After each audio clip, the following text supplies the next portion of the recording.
आज अगस्ट 26 तारिख चलतु जाणी नवा आज दिन सबकि टॉप न्यूज अपडेट देश विदेश आरंभ कर ओडिशार समस्त गुरुत्वपूर्ण खबर जानीपर आज वीडियो न्यूज देखा पूर्व आपण मान अनुरोध पैसा को आपण मैंने अजथा खर्च करूँ ना इनभेस्ट करूँ आउ गोटे पैसार इनकम बाट बाछंतु आमको हृदय भल पाते न्यूज गोटे लाइक करी चैनल को सब्सक्राइब कर दिंतु चलतु नजर पकेबा आज प्रथम खबर पर आज प्रथम खबर आज लघुचाप क्षेत्र सृष्टि संभावना उत्तर बंगोपसागर एक घूर्णिबल सृष्टि होती यार प्रभाव में आज एक लघुचाप क्षेत्र सृष्टि संभावना रही या द्वारा राज्यर वर्षार परिमाण वृद्धि पाए जमापड़ी ए लघुचाप पछकू आउ एक लघुचाप सृष्टि होवार संभावना रही तेणु राज्यर प्राय मास शेष पर्यंत वर्षा जारी रही अनुमान कराई पाणीपाग केन्द्र सूचना अनुଯାयी राज्यर विभिन्न स्थान में प्रबल वर्षा संभावना रही विशेषकर मयूरभंज केन्दुझर में वर्षार प्रभाव सबुठ अधिक अनुभूत है जिलागुड़िक केन्द्र पक्षर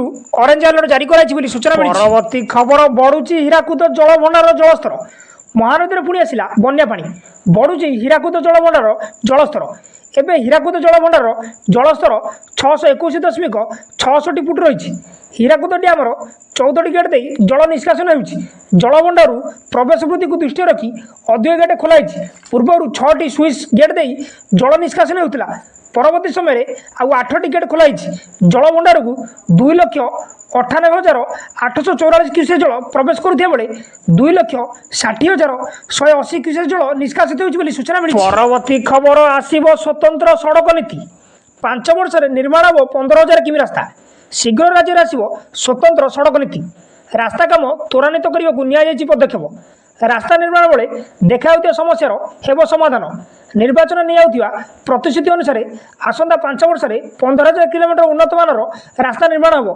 राजधानी रास्तार गहली समस्यार समाधान पर पदक्षेप निया भुवनेश्वर रास्तार उन्नतीकरण में खर्च हो 236 कोटी बोली सूचना मिली। परवर्ती खबर नारायणपाटना डेंगू आतंक 3 दिन में गलानी 2 जीवन कोरापुट जिला नारायणपाटना ब्लॉक रे डेंगू आतंक रविवार यह अंचल में जड़े आक्रांत विशाखापाटना स्थित एक घरोई डाक्तखाना चिकित्साधीन अवस्था मृत्यु होती 3 दिन मध्य नारायणपाटना अंचल 2 जन मृत्यु होता जमापड़ी सूचना मिली। परवर्ती खबर लक्ष्मी बस को नहीं रास्ता को ओह्लैबे घरोई बस मालिक संघ मालकानगिरी जिलार घरोई बस मालिक मैंने लक्ष्मी बस सेवा को विरोध कर धर्मघट घोषणा कर बस मालिक कहते अक्टोबर 2023 ये लक्ष्मी बस सेवा आरंभ कराइला पंचायत एवं ब्लॉक मुख्यालय मध्य सेवा आरंभ कराइला पंचायत एवं ब्लॉक मुख्यालय मध्य बस चलाचल करें आमर कौन असुविधा हो नाला किंतु ब्लॉक रु जिला मुख्यालय पर्यंत एसी बस चलाचल करवा आम चिंतार कारण पलटि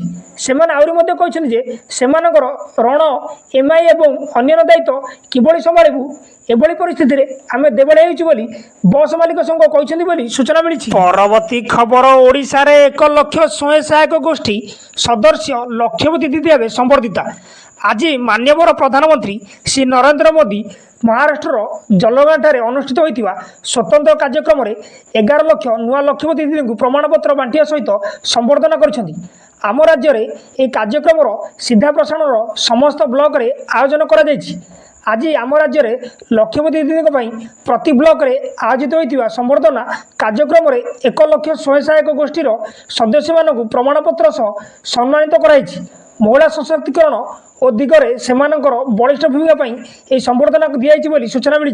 परवर्ती खबर समुद्र में फसिला 2टी बोट बाराणसते माछ धरने को जाते बंगोपसागर लघुचाप जो समुद्र अशांत रही मत्स्यजीवी मानक समुद्र को माछ धरिया न जावाई सरकार बारण कर तेज नुआगढ़ जेटी निकटू 2टी बोट माछ धरने जाते किंतु देवीमोहना निकटू 3 किलोमीटर दूर में माछ धरुता बेले 2टी बोटर इंजिन खराब होता तेणु 2टी माछ धरा बोट मुहाण मध्य फसी रही बोट्रे प्राय 14 जन ऊर्ध मत्स्यजीवी अच्छा सूचना मिली। परवर्ती खबर बढ़िला बार्ड फ्लू संक्रमण भय पिपिली रे प्रभावित अंचल कलिंग आरंभ पुरी जिला पिपिली अंचल में बार्ड फ्लू पॉजिटिव चिन्हट पर आलर्ट रे प्राणी संपद विभाग संक्रमण रोकने आरंभ है कुकुड़ा मरा अभियान काली संध्यारू आज पर्यंत पिपिली आबलपुर गाँव प्राय 5,000 कुकुड़ा मरा बेले पुरी अंचल विभिन्न ब्रॉयलर फार्म में प्राय 20,000 अधिक कुकुड़ा मारिबा को लक्ष्य रही कलिंग ऑपरेशन सह सानिटेशन उपरे मध्य विशेष गुरुत्व देछि विभाग बोली सूचना मिली। परवर्ती खबर भुशुड़ी गड़ आसन टलमल ତୀବ୍ର ହେଉଛି ସରକାର ବିରୋଧୀ ସ୍ୱର। ଛାନିଆ ପଶ୍ଚିମବଙ୍ଗ ସରକାର। ହରଡ଼ଘଣାରେ ମମତା, ଭୁଷୁଡ଼ୁଛି ଗଡ଼, ଆସନ ଟଳମଳ। କୋଲକାତାର ସାଇଗଳିରେ ଶୁଭୁଛି ସରକାର ବିରୋଧୀ ସ୍ୱର। ମୁଖ୍ୟମନ୍ତ୍ରୀ ମମତା ବାନାର୍ଜୀଙ୍କ ବିରୁଦ୍ଧରେ ତେଜିଲେଣି ନାରା। ରାସ୍ତାଘାଟ କି ସଂଗଠନରେ ଆଉ ସୀମିତ ରହିନି ପ୍ରତିବାଦ। ଘରେ ଘରେ ବିରୋଧ ନିଆଁ ଭଳି ମାଡ଼ି ଚାଲିଛି। ଅଭୟାକାଣ୍ଡକୁ ନେଇ ଲୋକଙ୍କ ମଧ୍ୟରେ ଆକ୍ରୋଶ। ରାଜ୍ୟର 300ରୁ ଅଧିକ ସ୍ଥାନରେ ଚାଲିଛି ଆନ୍ଦୋଳନ ବିକ୍ଷୋଭ। ଡାକ୍ତର, ଇଞ୍ଜିନିୟର, ଓକିଲଠାରୁ ବୟସ୍କ, ବୃଦ୍ଧ ଓ ଛାତ୍ରଛାତ୍ରୀ ସବୁ ବର୍ଗର ବୟସର ଲୋକେ ଓହ୍ଲାଇ ଆସିଛନ୍ତି ରାଜରାସ୍ତାକୁ। ଏକମତ ଦାବି ରଖିଛନ୍ତି ଅଭୟାକୁ ନ୍ୟାୟ ମିଳୁ ବୋଲି ସୂଚନା ମିଳିଛି। ପରବର୍ତ୍ତୀ ଖବର ତେଜୁଛି ସୁଭଦ୍ରା ପଲିଟିକ୍ସ। ନବୀନଙ୍କ ସମାଲୋଚନାର ଜବାବ ଦେଲେ ପ୍ରଭାତୀ। ସୁଭଦ୍ରା ଯୋଜନା ନେଇ ତେଜିବାରେ ଲାଗିଛି ରାଜନୀତି।